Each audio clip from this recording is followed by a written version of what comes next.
You're listening to the JD Rucker Show. Let's begin. Digital IDs are coming. UN mandated digital IDs. They are coming. And I believe it's time to do two things. Number one, we have to get ready for it. Just in case. I mean, if this is not one of those things where you want to be caught off guard. You don't want to be caught by surprise. And number two, we need to fight it. There's certain things that I say, oh, what's the point? We can't really fight it. We can't fight, for example, the machinations of the World Economic Forum, right?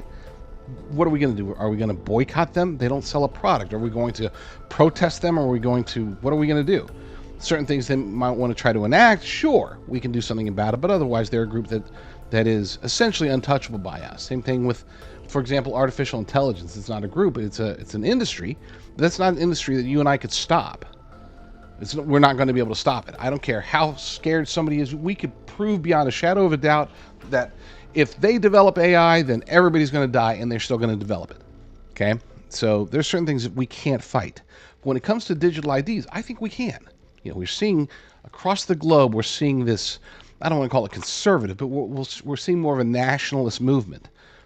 Obviously, the election of Donald Trump and other leaders across the world have prompted more courage, I guess you could say, amongst those who lean to the political right. But it's also, people are seeing what's happening with the leftist policies, the globalist policies, especially open borders, and it's making them concerned. They are looking to fight back. So we are seeing this rise, right?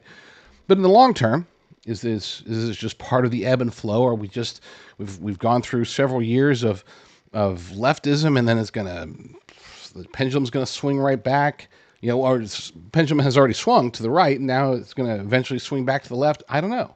I mean, we can assume that is going to be the case at some point, and we can do everything that we have in our power to try to slow it or stop it. But with that said, I think that we have an opportunity to, at the very least, to prolong it. Now, here's the thing. What I'm about to read to you, the portion of this article about the UN-mandated digital IDs that are coming, it's going to sound a whole lot like end time stuff. It's going to sound a whole lot like, oh my gosh, this is straight out of the book of Revelation. And it very well might be. So, can we stop that? No. Can we slow it? Probably not. But my heart tells me that we should, I don't know about can, but we should, at the very least, try to. Because whatever's to come, we always want to be on the right side. We always want to be fighting the good fight. Now you might say, but if it's already prophesied, if it's already going to happen, what's the point? Well, the point is that it's still evil. Just because it's prophesied doesn't mean it's not bad. And it is our duty, our honor, really, to be able to fight against such things. This article is by Michael Snyder from the Economic Collapse blog. We have it cross-posted, with permission, of course, over at discern.tv. What will you do when you can't buy or sell anything on the internet without your UN-mandated digital identity chip? That's a good question. Imposing mandatory digital identification on every nation on the entire planet has become a primary goal for the global elite. It isn't going to happen tomorrow, but eventually the plan is to get virtually everyone in the world into the system. If the global elite get their way, a time will come when you will not be able to buy or sell anything on the internet without logging in with your UN-mandated digital identity chip. You won't be able to go to school, get a job, or open a bank account without your UN-mandated digital identity chip either. In essence, you will become a complete and utter outcast from society. And again, there's two parts to this. Number one, we got to fight it, but number two, we do have to prepare. And in essence, what I'm asking you to do is to prepare to become a total and complete and utter outcast from society, as Michael Snyder puts it. Because you're going to want to be that outcast that's going to be better off, as long as you can pull it off. You're going to be better off that way than if you do engage with the system, become part of this world the way that they want us to be. Back to the article.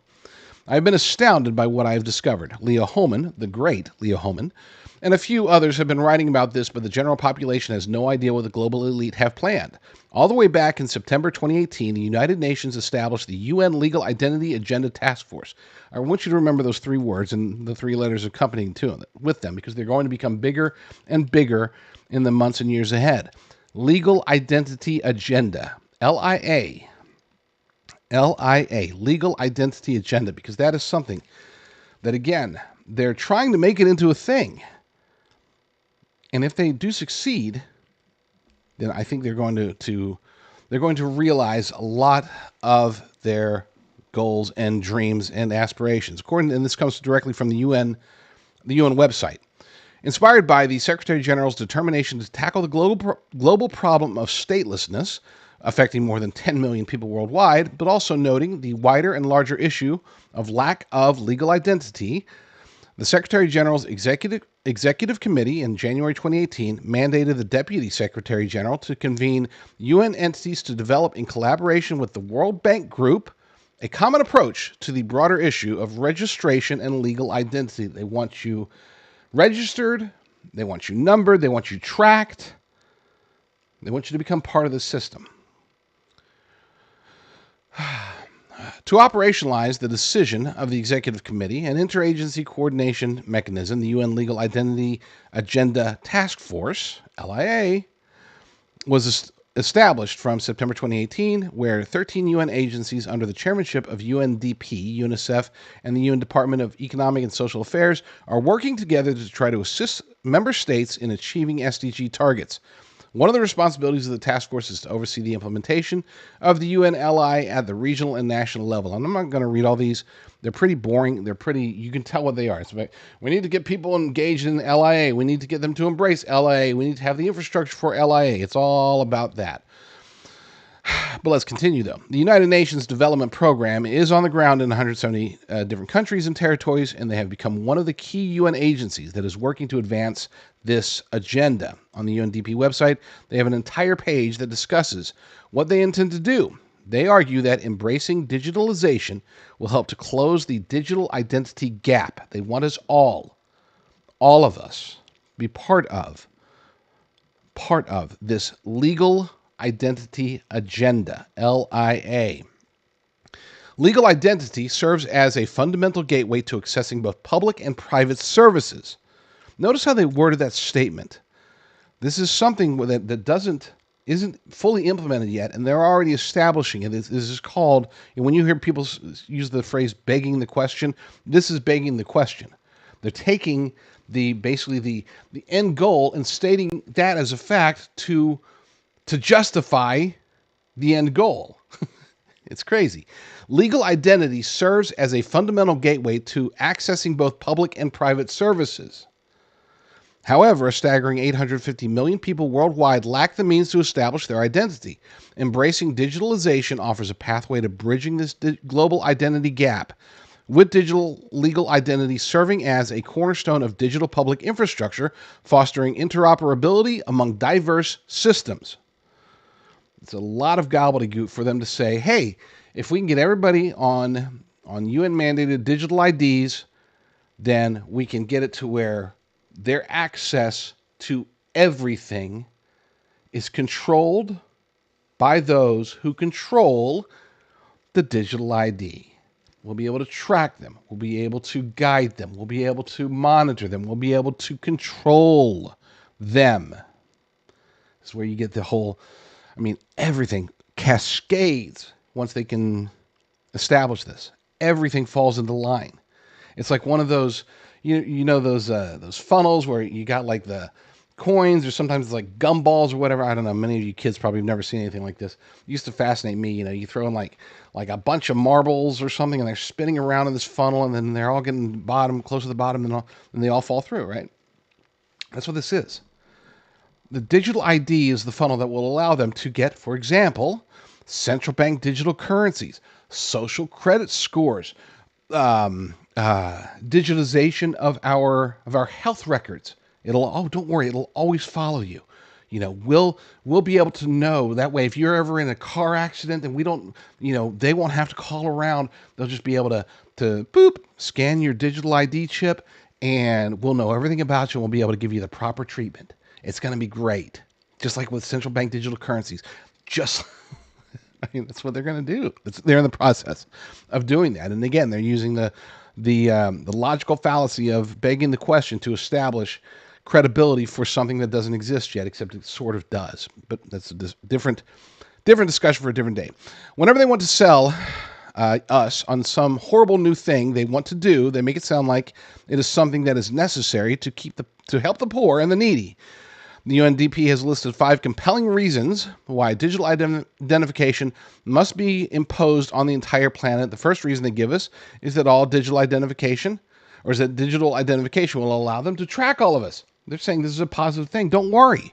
We'll be able to track population movements, and it will facilitate swift access to essential information for each human being. That doesn't make any sense. Okay, think about that. I'm going to reread it because I want you to put on your thinking cap and listen to the illogic of this statement. Digital legal identities offer a unique means of tracking population movements. Okay, they're the ones tracking, not us. They're giving this information, not us. They're using this information, not us. But this will facilitate swift access to essential information for each human being. What are we going to do with it? Nothing. We can't. But if they're tracking us, they have that information. They can use it. But they frame it as, hey, this will be for everybody. They're so funny. Second reason they give us is that it will allow governments to register people more quickly during major disasters, which they are expecting. Whether they're expecting it because they've read their Bible and they know that disasters are coming, or they're going to try to use geoengineering or other tactics to create these disasters, I don't know. Maybe there's some DARPA stuff going on. Who knows? But I do know that, again, look, well, let me just read what they say about it, and then I'll explain. Several countries are adopting digital IDs to register disaster impacts, aiding in the comprehensive understanding of these events.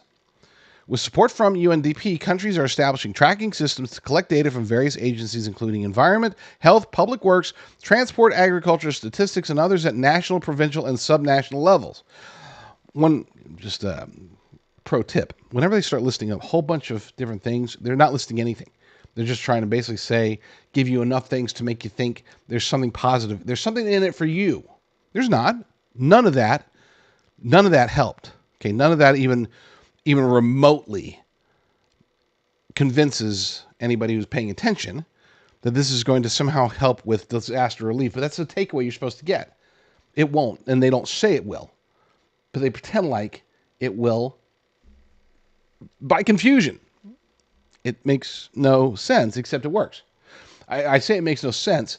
It makes no sense if you're paying attention, but for 99% of people, that'll be like, okay, so it helps with disaster relief. That's their takeaway from that, and that's why they word these things in such manners. The third reason they give is that digital identification is necessary for identifying vulnerable populations and critical infrastructure.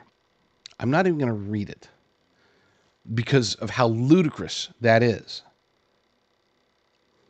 Identifying vulnerable populations and critical infrastructure. You're telling me you need digital IDs for that? It's like, look at this. Look at this. These starving people. Look at that starving child with flies flying around them because they're starving. It's a good thing we got digital IDs on them so that we know that they're starving. Again, gaslighting. The fourth reason they give us is that digital identification will help fight climate change because, of course, everything that they want to do helps to fight climate change. Anything that they don't want to do contributes to or makes climate change worse. That's the playbook. And that's 100% of the time. We're not talking 99. They're like everything is binary. If they want to do it, if they want to implement a policy, this will help to save the planet. If there's a policy that they don't want implemented, then it will harm it will increase climate change. It will increase global warming or global cooling or global fluctuations or global whatever they want to call it next week. 100% of the time, that is the case. Very similar to what we see here in the United States. Well, if you're, it doesn't matter, if you're for Trump, then you are racist. 100% of you. I'm a legal immigrant. Whatever. Fifth reason they give us is that digital identification that is tied directly to your digital wallets. There it is. There it is. Will allow authorities to encourage people to fight climate change. There it is. There it is. I laughed. This isn't funny at all, but I can still laugh. By offering rewards or subsidies directly to digital wallets, individuals are encouraged to invest in renewable energy, leading to broader adoption and increased participation in sustainable energy initiatives. There's this great little mini documentary. It wasn't a documentary. It's more of a, don't want to call it satire because it's pretty dark. But it basically was talking about the real threat in 10 years of climate change. It was showing this world where everything. I mean, people were sweating in their office. Guy got in trouble for using a little hand fan because you couldn't use air conditioning because that'll kill people. Whatever. I'll find that. We'll get that played in the near future. Okay, so I'm not going to read any more of this. I'll put the link in the show notes because there is more to it, and it is a very interesting article. But the bottom line is this. We have two things to learn from this. There is, first, what do we know? We know that LIA, Legal Identity Agenda, is in play. And it's in play very quietly. They're being very hush-hush about it. This has been around for 7 years. Slowly, it's been creeping. It's in the shadows. They've been doing studies. They've been putting out test balloons, putting out feelers, implementing a little bit here in some third world country, a little bit there in some third world country. But it's going to come together. It's going to be ugly. It's going to be ugly. It's going to come together very soon. The key, and this is, we'll call this important takeaway number 1. The key for them to succeed is to have the infrastructure in place, which they have. But then instead of, when we say UN mandated, the UN mandate is not going to be on the individual. The UN mandate is going to be on the service or product. In other words, they're not going to say, you must get this digital ID or you're going to jail. They're not going to say, come to your home with guns and say, if you don't get this digital ID, we're going to shoot you. It's not going to be like that. It's going to be like, hey, you don't have to get the digital ID. But if you want access to a bank account, digital ID is required. Oh, you want to be able to fly? Digital ID is required. You want to drive? You want to drive a car? Well, your car won't start anymore because you have to have a digital ID to start. We're trying to fight car theft. So, without your digital ID, your car won't even start. Stuff like that. They're not going to mandate it on you. They're going to mandate it on the things that you want. And most importantly, they're going to try, and we'll call it great takeaway number 2, is that they're going to bring more and more things under this umbrella, including something I've talked about many, many times in recent weeks, artificial intelligence. Once we start getting hooked more, we're already hooked, even though most of us don't know it, but once we get more hooked on AI agents in particular, once they start replacing our apps and we start having access to these far superior apps, which are now AI agents, the people are like, oh, I got to have that. I got to have that. I can't operate. I can't live my life without my Starbucks AI agent. It knows my coffees so well. Can't imagine back in the day when I had to order coffees manually. I got my AI agent tied to my smart cup, and when my smart cup goes down, it automatically reorders. I don't know. But they are going to get us hooked on these things, or try to. They might not get you hooked. They're definitely not going to get me hooked, but they're going to get a lot of people hooked. The vast majority of your friends, family, peers, loved ones, they're going to get hooked on this stuff, and at some point in the near future, they're going to be like, hey, if you want access to that, guess what? You got to have digital ID. I remember, I'm old enough to remember, even when the internet was pretty big and most everybody was on it, there were still, You could still go to somebody's house and they were like, "Oh no, I'm out of internet minutes," or "No, I don't have, my internet is slow," or "I don't have internet." I mean, that we couldn't imagine that today. Okay, today we don't know anybody who's not online. Even if they're only online on their phone, everybody that we know is online.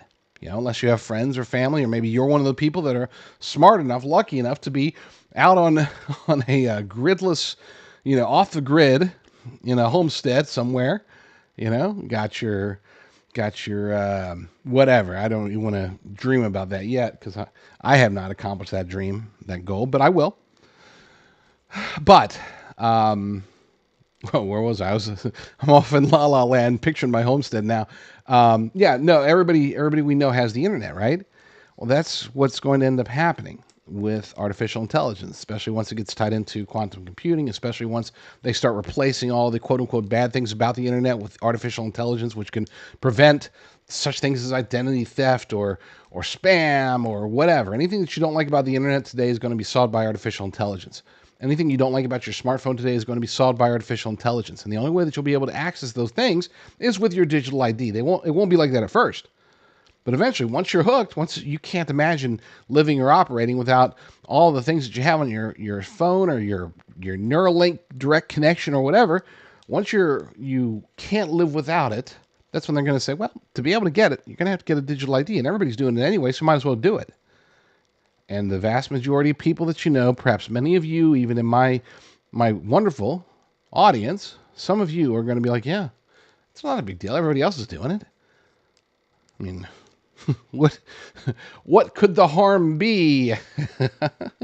Again, I laugh uncomfortably, but it's not funny at all. Takeaway number 3 is that unlike other things, this is something I do believe we can fight. And maybe I'm delusional. Maybe we can't fight this. But there are certain things where I will say, yeah, we can't fight that. There's no way we can fight that. Just prepare for it. In this case, I would say we do need to at least attempt to fight against it, even if it's just to slow it down. And we can go to our lawmakers. Once these things continue to burgeon and become more prevalent, not just hearing it on the JD Rucker Show, but when like some of the other shows start talking about it, some of the other show hosts or blogs or whatever start talking about it, at that point then take it to when they're talking about it, that's when it's like, okay, now it's getting real. And once it starts getting real, that's when we need to make sure that our elected officials, our representatives, know about it and are aware that we and our large group of friends and cohorts are completely and 100% against it. I don't care, Republican, Democrat, doesn't matter. This is one of those issues where there is a line that must not be crossed, and this is it. Okay, there's certain things, you want to get nuanced about abortion, fine, I'm a abortion absolutist. Okay, there is no such thing as abortion in my world, but I'm not going to cut somebody off because they're like, well, we can have the heartbeat bill, allow abortion in the first, whatever. I don't want to even talk about that. This is an issue that there is no gray area. If you are in any way for digital ID, then you're against America. You're against the world. You're against humanity because this is a destructive force, and it is in process. So the last and final takeaway is definitely get ready.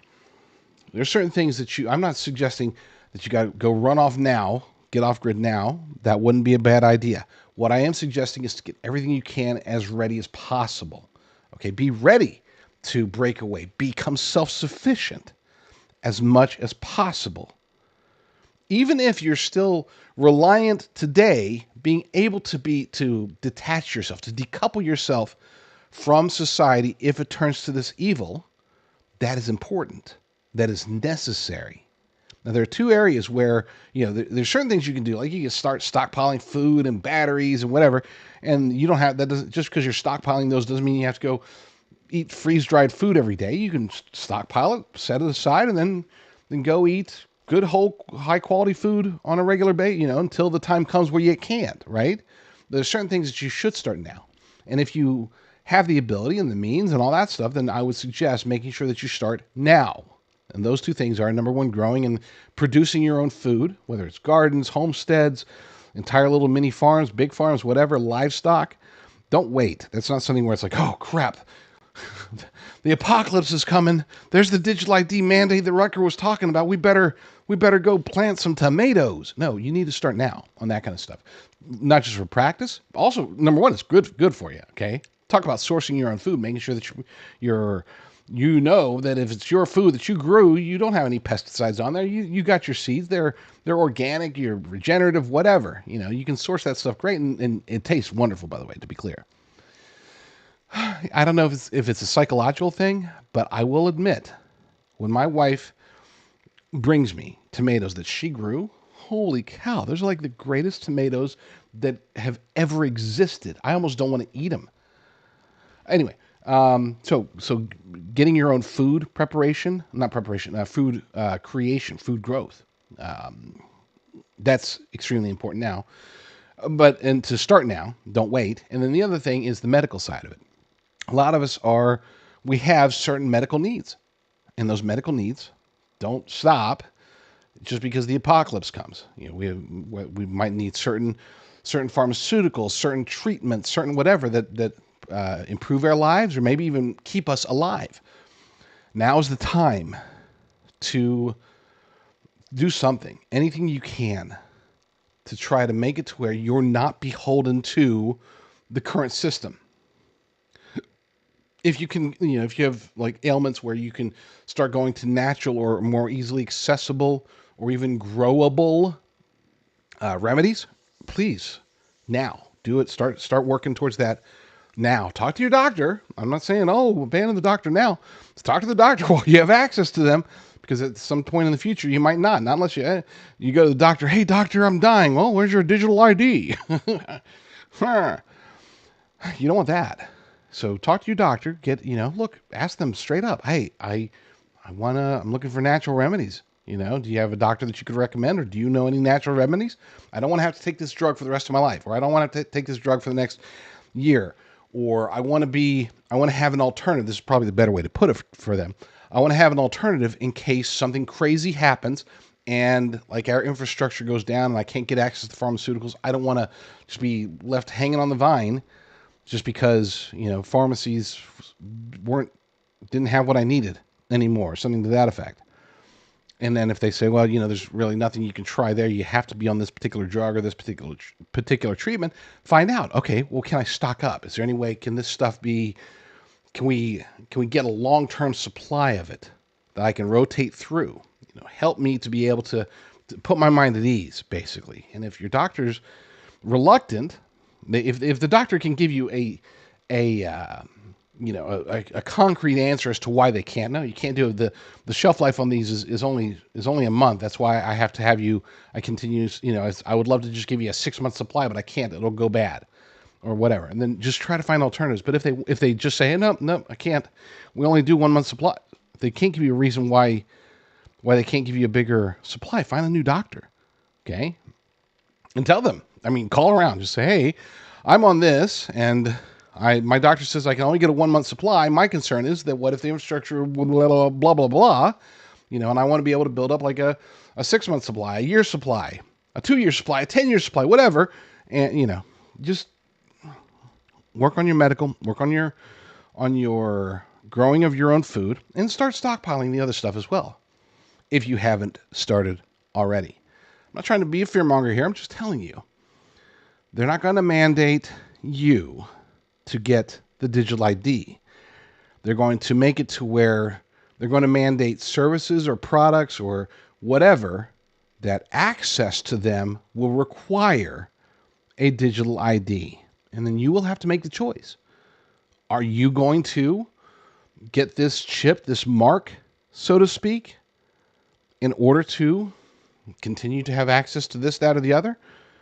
Or are you going to be prepared to be able to say no?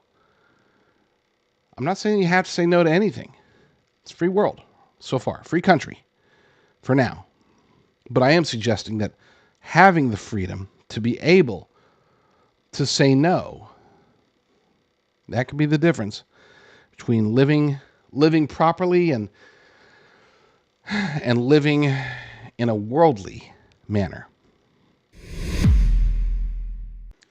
Last year, my long-term storage food company, Prepper Farms, was partnered with and actually owned by another corporation. I know that nobody knew this. Very few people were even aware that this was the case because our production, our systems, everything was in place and working just as it should be. People would go, they would put in promo code JDR at prepperfarms.com. They would receive the maximum possible discount, as always, and then they would get their long-term storage beef.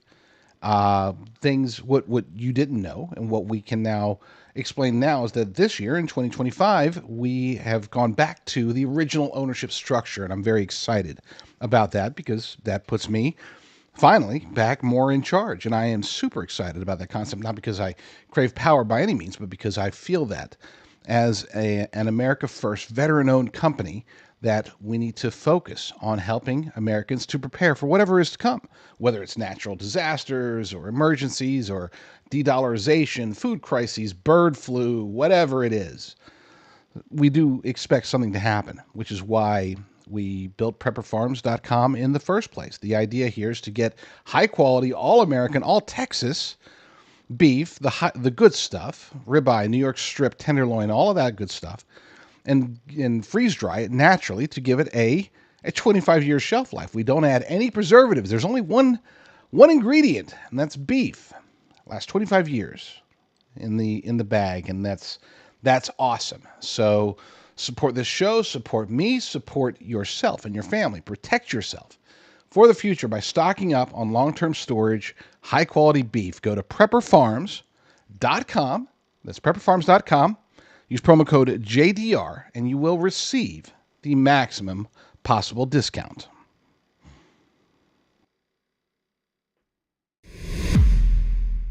The feds offered Jeffrey Epstein a sweetheart deal if he could offer up accusations, dirt, against one man.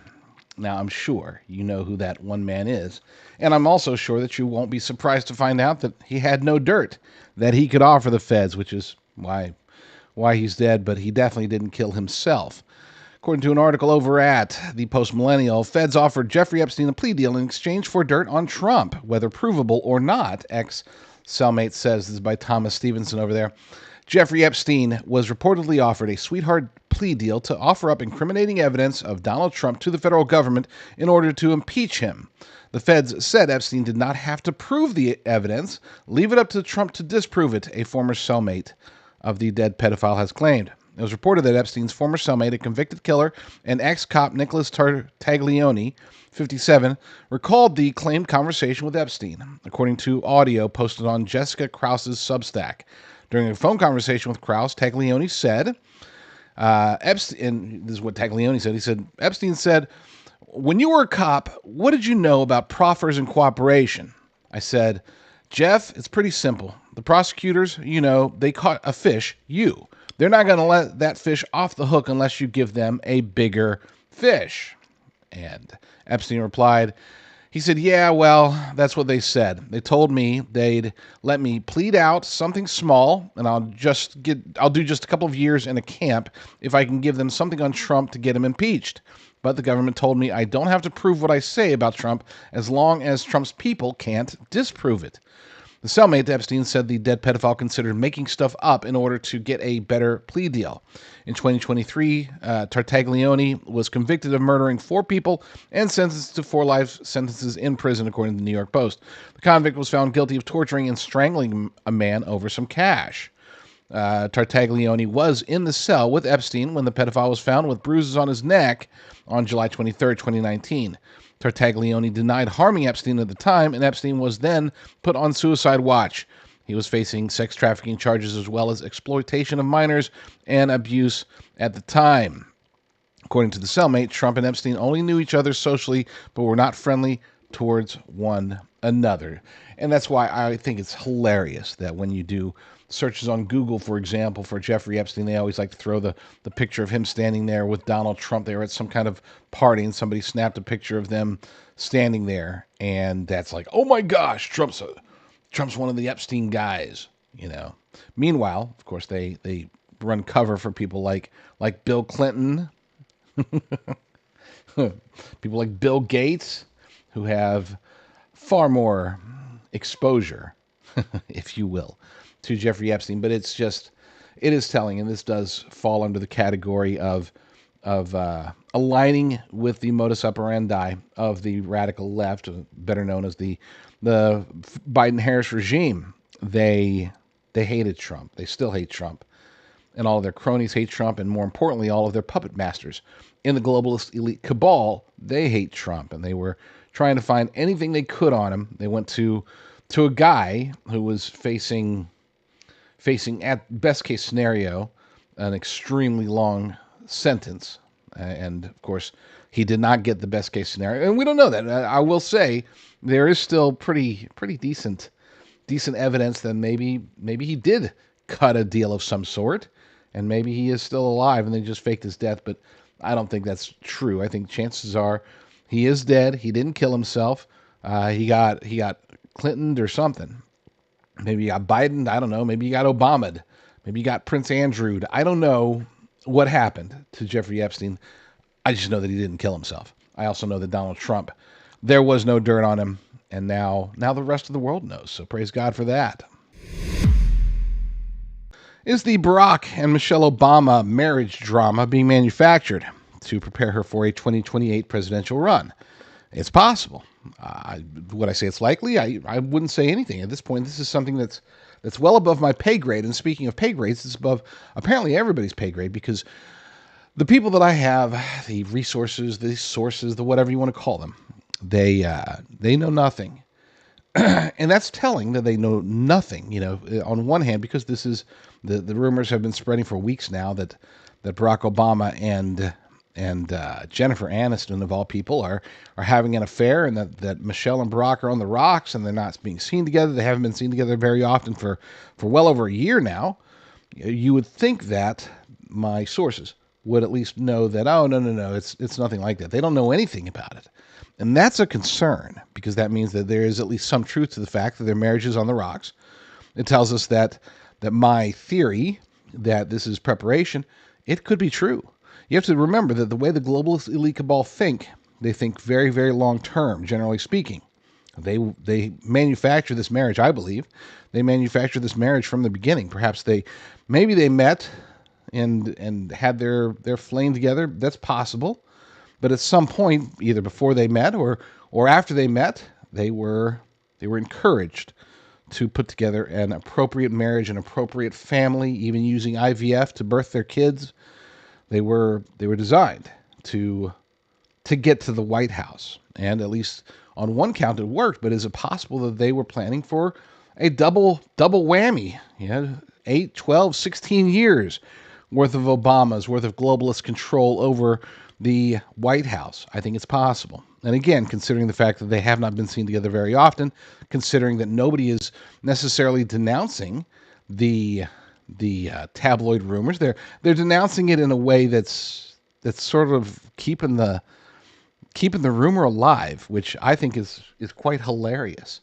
Jennifer Aniston has said, "Oh, I'm actually closer to Michelle than to Barack. I don't know what everybody's talking about." And Barack Obama's just chuckling away, and Michelle Obama's not talking to anybody, she wasn't even at Jimmy Carter's funeral. She's not going to the inauguration. She's not going anywhere. She's kind of staying under the radar, which plays to the idea that she is a woman scorned who doesn't want to be seen, doesn't want to be anywhere near Barack Obama. Now, on her birthday, they did post an image.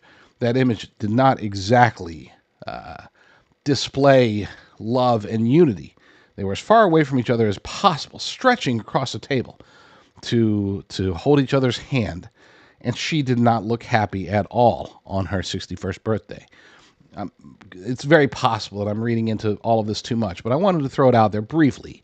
Just throw it out there as a possibility that if they were going to prepare Michelle Obama, they would want it to be not as Barack Obama's wife, but as a victim, as a woman scorned, as a strong and independent woman who doesn't need Barack Obama in her life, especially considering how poorly he's been viewed ever since the ousting of Joe Biden as presidential candidate, and then the subsequent loss by Kamala Harris.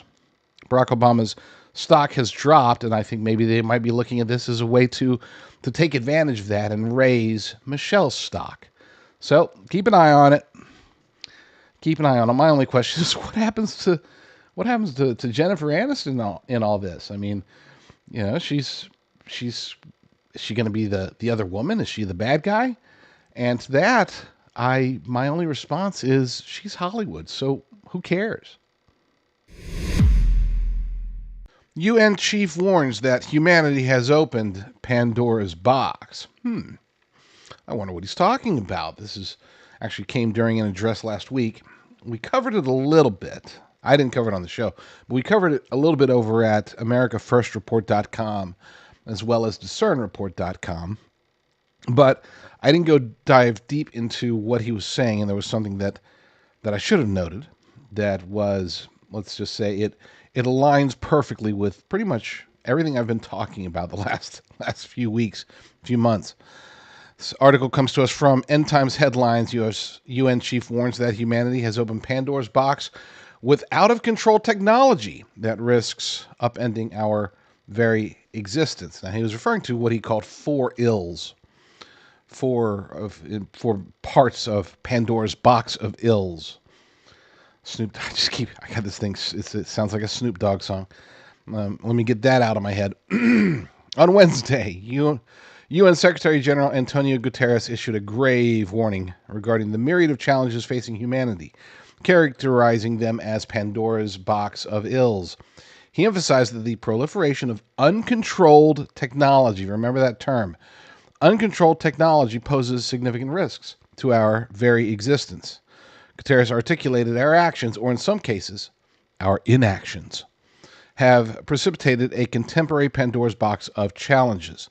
He identified four principal threats that could fundamentally disrupt various aspects of our global agenda and, in the most severe scenarios, jeopardize our existence.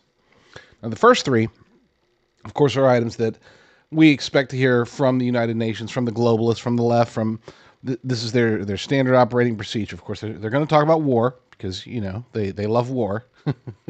They pretend to hate war, but they love war. Climate change, of course, that's, like I said, that's mentioned 100% of the time, every single time. Inequality. Now, that's odd because usually they call it inequity, but this time he actually referred to it as inequality.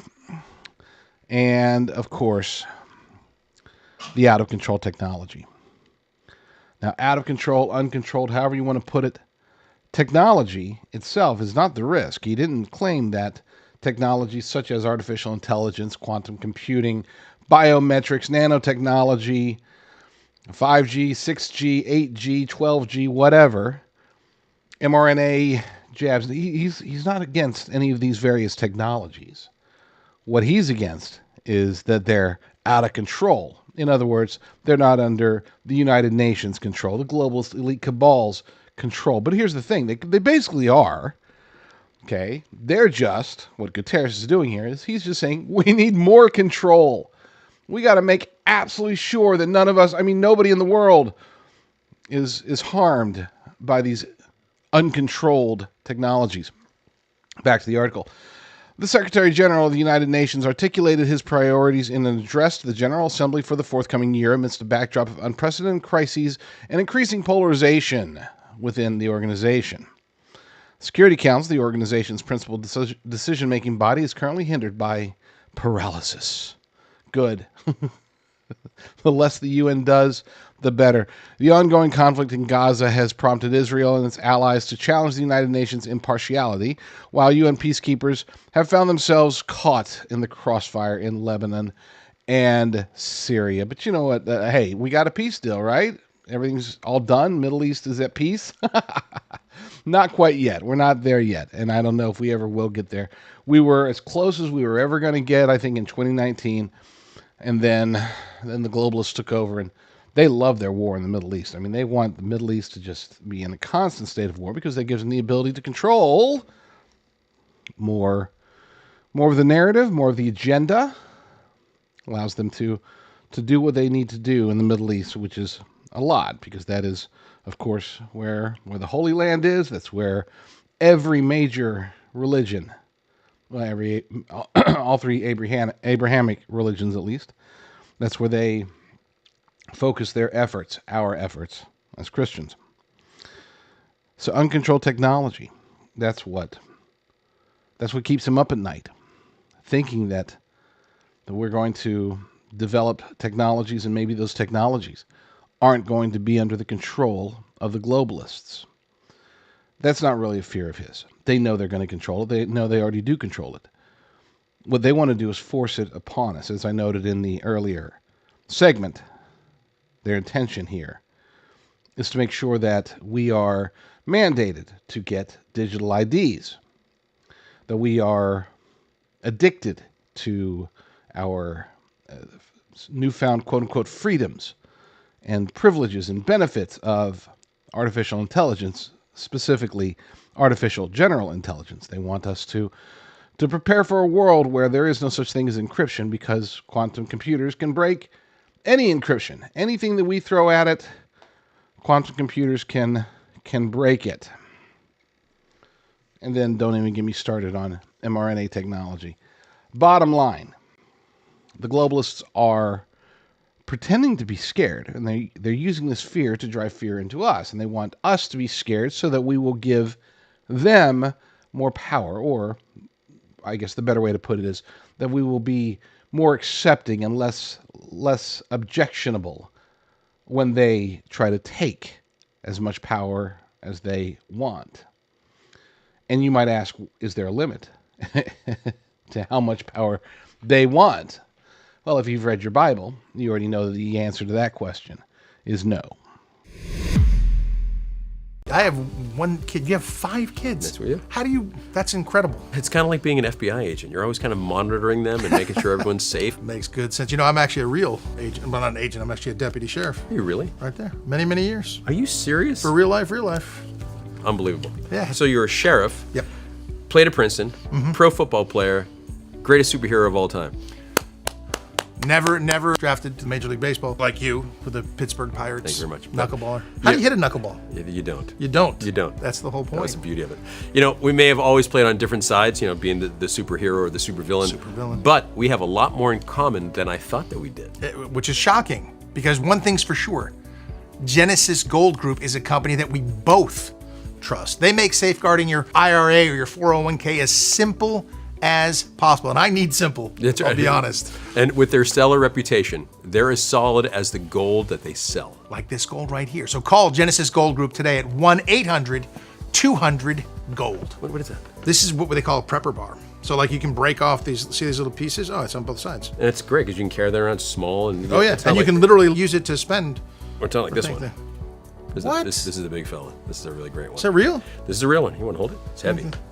Holy smokes. That's pretty great. Yeah, you can get them one of those from Genesis Gold yourself. Hey, you guys see this? Look, check Dean, this out. Dean, that's my kid's college tuition money. Hold on, I'll be back.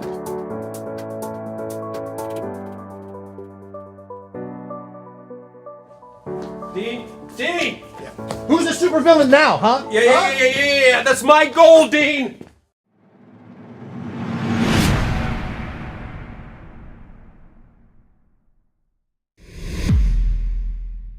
Why hundreds of companies will buy Bitcoin in 2025. You know, it's funny. In the last segment, I was talking about technologies that the UN wants to control. I didn't mention cryptocurrency, though obviously that's definitely one of them. The reason I didn't mention is probably because I view cryptocurrency as a currency. Yes, it's a technology, but it is, I believe, the future of finance, the future of economic factors, we'll say. But they are going to try to control it. I would have thought that they would be successful if it wasn't for the political trends in recent weeks. Not just months or years, weeks. Yes, President Trump's victory turned me from bearish to bullish when it comes to Bitcoin. Now, before I get into this article, by the way, I have to note this is not financial advice. I'm not a financial advisor. All investments, yada, yada, yada. Okay. You know the thing, as Joe Biden would say. I don't want people saying, well, Rucker said to buy Bitcoin, and now I'm broke because Bitcoin crashed. I don't know. Look, I'm not making recommendations here. I'm just this article's pretty compelling. We have it over at economiccollapse.report by Activist Post. Matt Haugen, Chief Investment Officer at Bitwise, has issued a bold prediction. Hundreds of companies will buy Bitcoin as a treasury asset over the next 12 to 18 months. The shift, which Haugen describes as an overlooked mega trend, has the potential to significantly influence Bitcoin's market trajectory. MicroStrategy, led by Michael Saylor, has become synonymous with corporate Bitcoin adoption. Though ranked only 220th globally by market capitalization, the company's influence on the Bitcoin market is disproportionate.